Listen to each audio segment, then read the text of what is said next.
वृक्षारोपण करून अनोखी वटपौर्णिमा साजरी।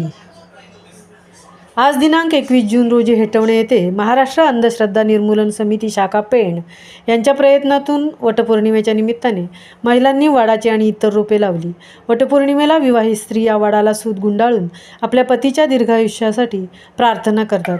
अनेकदा वडाची फांदी तोडून घरी आणून तिची पूजा करतात।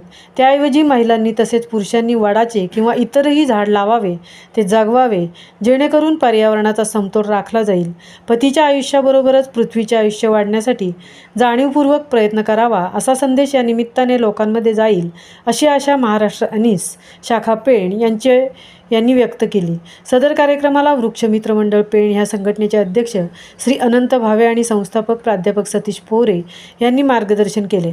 महाराष्ट्र अनिस शाखा पेणचे कार्यकर्ते नितीन निकम, डॉक्टर सुजाता निकम, जगदीश व योगिता डंगर, एन.जे. पाटील, विनोद म्हात्रे, प्राजक्ता व आदेश पाटील, प्राध्यापक शेख, संदेश गायकवाड, मीना मोरे, सावनी गोडबले, संध्या भिसे, अस्मिता कळण, मनीषा शेलार, श्रावणी साखरे, सुचिता म्हात्रे, मेघा पाटील, सुमिता पोरे हे सर्व सदर कार्यक्रमाला हजर होते। महामुंबईसह मिलिंद खारपाटील, पेण।